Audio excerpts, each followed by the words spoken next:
All right. Thank you, Ben. Thank you to Ben. And next we have someone else who has not yet spoken today, but I think it's going to be a really interesting one because obviously one of the main criticisms of Bitcoin is that it doesn't produce anything. There's nothing productive with it, right? It's a little number that sits on a screen or a computer somewhere that nobody uses. And so the point there being that we need productivity. We need businesses, large businesses, small businesses, all the businesses in between, right? And so a lot of people, including myself, think that there's going to be a revitalization of small businesses. And so our next guest here, Bobby Schell, is going to be talking about Bitcoin and small business, right? So that's going to be talking about, he's going to be talking about why this is exciting for Bitcoin, the global asset, and what you can do to take advantage of this opportunity and this arbitrage where there's a very narrow window with small business owners that understand Bitcoin. So if you're interested in small business or looking to start a small business or want to help other small businesses in your network, I'm sure Bobby's got something here to share that's going to be helpful for you. So Bobby, come on out. Thank you.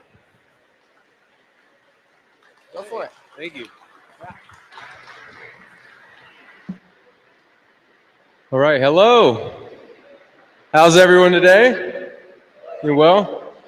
Can we have a quick round of applause for the conference and everyone volunteering, making it so great this weekend? Thank you guys. All right, so today I'm here to talk about small business and Bitcoin and how we can make medium of exchange a reality. And I believe that entrepreneurs are the ones that make money happen. And we're going to dive into exactly what that means in this presentation today. So I'm going to start with a personal story. I figure I could share some background. I'm not like a big name like a lot of the folks who we're lucky to have here today. Just to share my background, why I'm sharing this. We'll dive into how money inspires entrepreneurship and creates jobs and builds our economies. And then how business leaders are the breadwinners. And then something charismatic at the end, from hodl to throttle. We'll dive into what exactly that means in context to this. So, my entrepreneurial story. So in first through third grade, my dad, he was kind enough to help me learn about business. He would take me door to door, and if anyone in their childhood ever sold a Christmas gift wrap, you might remember kids at school, they would, their parents would like kind of sometimes go to their work and sell it. My dad took the time after a long day of work to go door to door with me. He'd teach me about sales, and he would stand like 2 to 3 doors down. He would not allow him to be like a pressure to the people that answered the door that I was speaking to. And he required me to learn how to like do sales, get no's. And he's like, hey, every 100 no's you get, you'll get a yes. And I learned about sales and marketing. And then in 6th grade, I started my first lawn care company. Anyone else have a company as a young child in the audience here? 1, 2, 3. All right, great. And that was great. I did it from 6th through 11th grade. And in college, studied marketing and sales. And then got out of college, started doing marketing for small businesses, Google AdWords, SEO, a lot of inbound digital marketing. And what we'll touch on in this presentation is small businesses and the role they play in our local economies, how they create jobs, and much more. And then in 2021, I left the fiat world, as we say. I didn't know what I was going to do, but my partner and I, Alex Wells, we started Imprint Digital, our own digital marketing company, as well as Grit Investments, where we acquire and start small businesses to build a portfolio of our own to have financial freedom. We want to build our own future.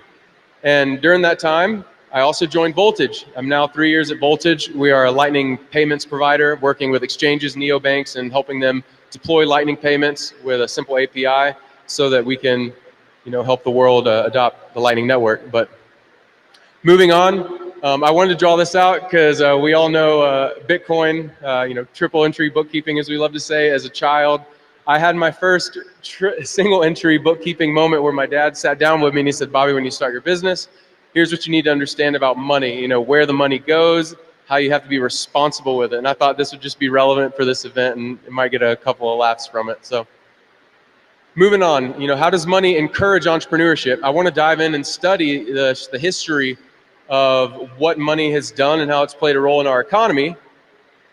And if we look at the evolution of money, over time we see that as money evolves, job specialization increases. And this is one of the coolest things I've just kind of learned over the last year. When we look at history, there's pre-money where we did barter. early money through ancient civilization, where we have, we're trading grains and we're using commodity money, and then we go into coins and so on. But we'll dive more into this in these future slides here. So pre-money, the barter system. And I used AI for images, right? Like we're going to leverage AI in this story. But hunter-gatherers, we would go out and just take what we would want for ourselves. And it was all about sustainability of just our community, our small group of people. We were not really growing and like extending beyond who we were directly around. Farmers domesticating plants, craftsmen who would build the tools for folks in these respective roles, and then healers and shamans who use their services within the community. There was very limited specialization. You can imagine how small these groups were, very self-sufficient, and we bartered. And then when we move forward to early money, what's very interesting about this is merchants and traders, we start to have a bit of a surplus. So now we think, hey, are there communities within, miles of us or whatever, and how can we go to them and bring what we have done to start to, gain access to other items? And then when this happens, the most fascinating thing, like on the innovation piece, is we start creating boats. Written language comes about, and we start accounting for things because we have a bit of a surplus, which is just interesting. So because we are doing things as entrepreneurs, taking action, money becomes more part of what we're doing, and that leads us to doing more and creating more specialization. Priests, temple workers, and builders and architects, we start creating things to store what we have and, building an actual economy. Then there's coin currency. So in this time, you start to see more of like the rise of professional classes. Soldiers and mercenaries, at this point, like we're not just gathering food to eat for the day, we're having enough to store. We're having enough to where we need to account for it. Now we need people to protect it. We have something worth taking. And if any of you have, seen Jason Lowry, how we talk about like projecting force and having power, it really starts showing during this time. Bankers and money changers, as money spreads, we have currency. We need to manage this wealth, because as we're trading and exchanging these goods and we start to have coins, now it's, well, what do we do with this surplus of money? We don't just have, these goods that we're trading, we actually have coinage. What do we do to manage it? How do we handle it? And then we introduce taxes, which we all love, right? Who loves taxes? Yeah, I see y'all smiling. Y'all are awake. All right. We don't love taxes, but they're introduced. And then one of the most fun things, if anybody here makes music, I'm a musician as well. Now that we have coinage, and if you've ever heard of busking, where you're on the corner and someone's playing music, you can tip them a coin. Now that we have coins that we can just hand out, we see a true introduction of artists and performers and people who can earn money, right? Like this is pretty exciting. And you start to see this rise of professional classes, government, art, and just standardization across multiple empires, because we create things, we account for them, and now we're trading with others, and unique jobs can come about. Banking and credit, moving on to the medieval period, bankers and financiers come about, and now we have credit and loans. And one of the things that has been in debate, if you paid attention to what Saylor and Safety have been talking about, is, when there's a Bitcoin standard, credit is going to die. I don't necessarily believe this is true, because anyone who understands borrowing, it's like, you ever had a friend borrow money and then a week later you're like, hey, you got that money that you owe me? And they're like, no. It's like, even without, these intermediaries, there's going to be borrowing, there's going to be credit. Like, it's always going to live. So in a society, we're going to always have bankers and financiers, these people who like manage the credit and the loans in these books. And guild artisans, this was one thing that I found very interesting, like with guilds, there's these groups of people who kind of pass along this esoteric knowledge and these like secrets of trade over time. They help the next generation learn the craft of what is going on. And you can imagine with guilds that even though these people are passing along this information, there can also be this nepotism that also happens. It's like, oh, let's keep this knowledge within our family, or let's influence what happens politically. So, while there's good in some of these things, there's also bad. There's always corruption. Merchants and traders, you have professional traders where, they may not create and like hunt down and like bring these goods to market. They're the ones who facilitate the trade. And scholars, you know, we've learned so much over the last, 1,000 years that now we have folks who are teaching how to do these things. They're teaching these specializations even further at scale through universities and creating these academic opportunities for people. And we move into the Industrial Revolution. And during this time, there's the printing press, the stock market, and we have factory workers where now we can have economies of scale. So, we go from hunting and growing things to we have a surplus. We can trade with people like within our land region. We build boats where we can take it globally. And now, we've got just this incredible innovation of just engineers, inventors, railway operators where we're using like steam engines to send things, and business managers where across the board, we are accounting for all of this stuff we're doing in innovation. And again, all of these innovations and money that are happening create jobs. They enable people to do more specialized things, and we connect each other as a world more. And we're going to touch, as we move forward, in on how Bitcoin enables that even further in the generation that we're in now.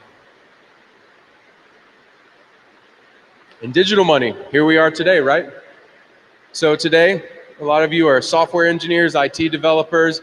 You're working on all of the stuff that we're here talking about today. You've got investment bankers, stock traders, with like these instant settlement, movements of money across the planet, e-commerce, which I've worked in for my career, and then cybersecurity. How do we manage this data? How do we manage this movement of information and protect ourselves from attackers and position ourselves for success? And during the transition from the Industrial Revolution to here, you can see there's a pretty big gap, from the mid 1800s to the 1900s here.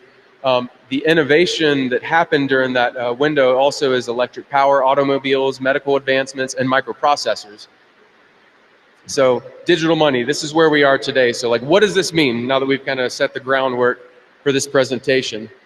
Well, my takeaway and what I believe and what I've kind of dedicated my career to is entrepreneurs, they're the ones who create jobs and they create markets.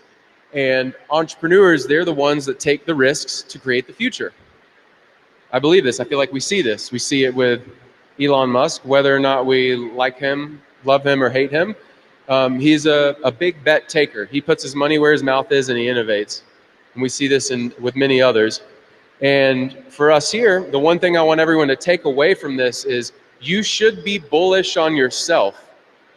Trust in your ability and take advantage of this opportunity you have, because those who are entrepreneurs, those who create the jobs, those who pursue these industries, they're the ones who build the wealth, they create the jobs, and they are the ones that determine our future. And how do we accelerate the medium of exchange through entrepreneurship? It's with our entrepreneurial action. Entrepreneurs, they bend the future to their will. And here's where we get from the hodl to throttle piece. So you can imagine, like, how do we expedite medium of exchange? And we're not going to talk about, just spending Bitcoin in this presentation. The entire point is about how do we as people make sure that Bitcoin is what is adopted and used. And I believe for each and every one of us that if we pursue entrepreneurship either by building a business, acquiring a business, which we'll dive into both of those, or owning equity in someone's business and working with these entrepreneurs who are the cavaliers and the trailblazers of the future, that's how we advance Bitcoin adoption. So building a business, let's talk about just some of the challenges, like doing this stuff from scratch. Funding's incredibly hard. One of the good things about being in Bitcoin early for some of you is you've seen your net worth increase tremendously. So funding your own business actually is reduced over time. We've seen the charts of the cost of homes, the cost of eggs over time. When you hold Bitcoin, inflation does not impact you. Congratulations to every one of you. Product market fit. When you start a new business, you have to figure out, how do I make this product or service come to market and provide value? It's a big challenge. Building customer trust and awareness. Every new brand has to go through building trust with customers, helping customers understand the story, like what value do we bring? Is this person ethical? Like, are they gonna do right by me? And then managing cash flow. This is one of the biggest problems. I've written about this in the past 2 years ago, but there's a $1 trillion problem in America where invoices do not get paid. And just by a show of hands, like who owns or is a part of a small business who deals with cash flow daily? Anyone in the audience? Okay. So just by either screaming amen or nodding your head, how big is cash flow a problem? Like, do you deal with chargebacks? Do you deal with tough customers? I see some frowns. Like it's hard. It's a real thing. At my last company, just a quick story, when it came to Visa and we ever had a chargeback, we would win 75% of them, but there would be times where invoices would go unpaid and we just have to deal with that, or we get a chargeback and we would have proof of, hey, here's a video of us working with them. Here's the signed contract.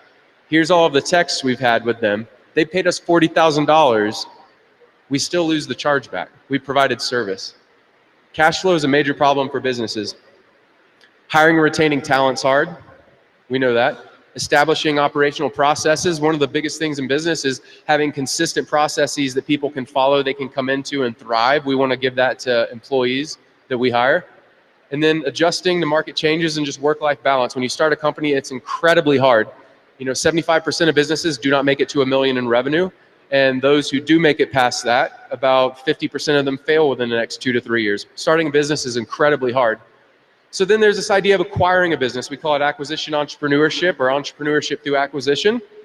It's lower risk than starting a business because you can acquire the revenue and operations. If you acquire a business that's over $1 million in revenue, the failure rate is quite low because they have a lot of these things that we discussed in the last slide. There's immediate cash flow. And with a lot of these, you've already got customers. You can focus on growth. So if your skill set is operations, sales, or marketing, you identify that gap within the company that you've acquired, bring your skill set, and improve upon it. There's an established brand. So you have market presence. You're already in your local market, or you're already solving this problem for customers, and you can take that and build upon it. There's access to financing. If you've got a good credit score and you bought a home, you know that it's true that it's very easy to get another loan. Or if you have a business and you already got cash flow and you want to go get some debt to further advance the business, it's much easier. There's opportunity to improve efficiency when you acquire a business. Whenever you audit a business and before you acquire it, you can look at it and just say, where is the opportunity? What can I improve? And it's pretty cut and clear versus starting from scratch, approaching some of these challenges.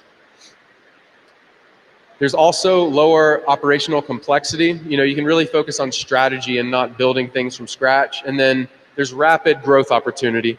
So a big thing is when you buy and acquire a business, you can just take advantage of what's there, grow upon the foundation that's there, and even roll up and acquire other companies and add it on top of your business to then later sell at a higher multiple.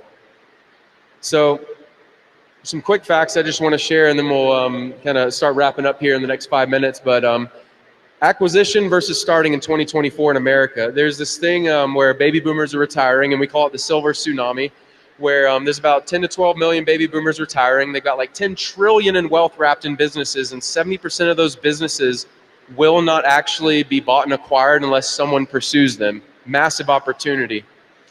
There's a wealth transfer of that 10 trillion that, if someone doesn't buy it, they're gone. So that doesn't mean you have to acquire. That also means that if you want to start a business and fill that gap, you can do that too. So you're not forced to just go out and buy one if you do not have capital. And many businesses are undervalued. So a lot of these businesses with stable cash flows, they're undervalued generally because they're lacking a lot of the efficiencies and just the processes that are necessary. And I spoke to a business broker the other day, like businesses that are over $1 million, there's a lot less, but businesses that are under $1 million, which haven't reached that hurdle of just success, there's tons of them that are sitting there. So there's a massive opportunity where if you've got the wherewithal to grow those, there's a big opportunity to take an under $1 million revenue business and grow it. Buyer demand is increasing incredibly. I have a slide here where we'll talk about the LATAM market, but acquisition entrepreneurship in America, it is this esoteric thing where Stanford and like these Harvard schools of education, it's one of the biggest focuses of their MBA program.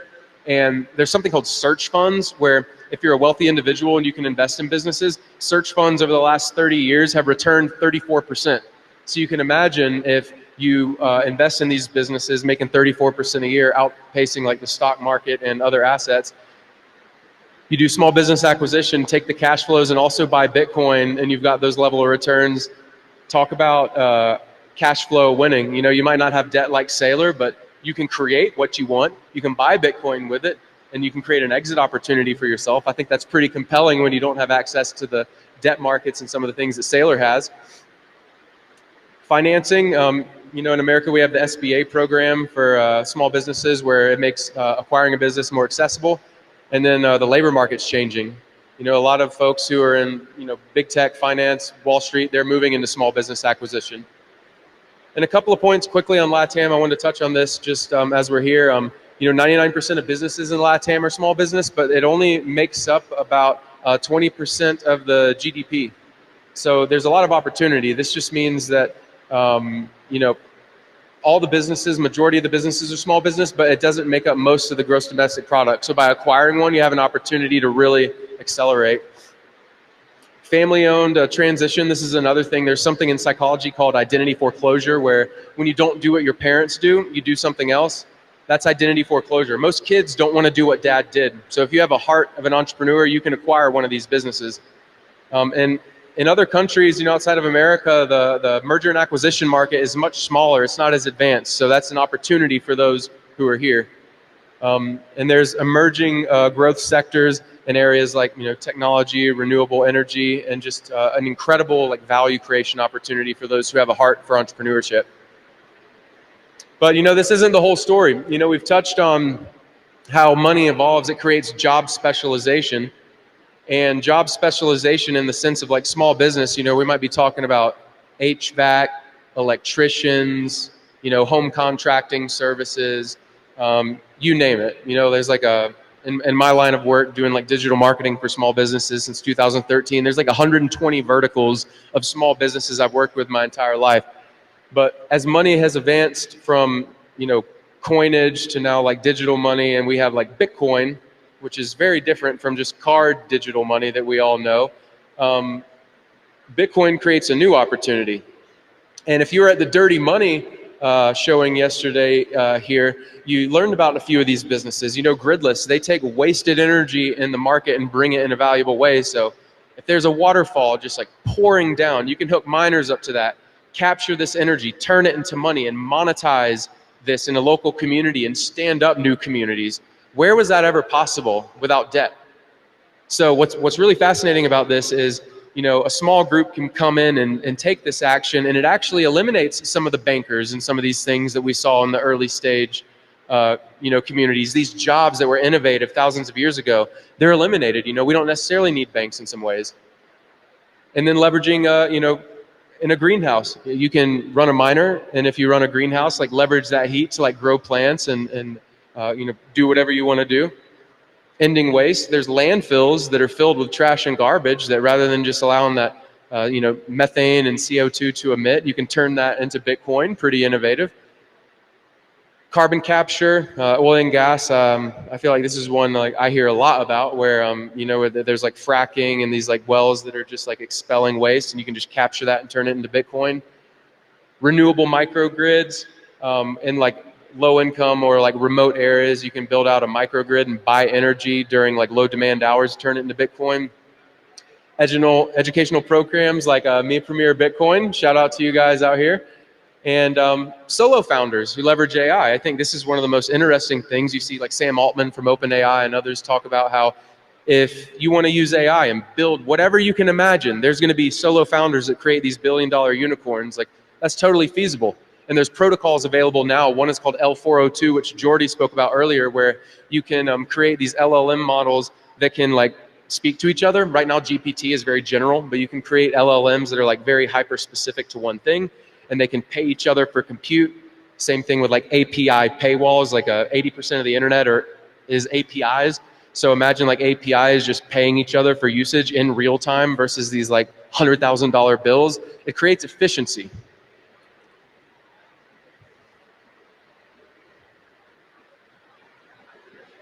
All right, here we go. In the last slide here, wrapping up. You know, this is an encouraging time for us to build.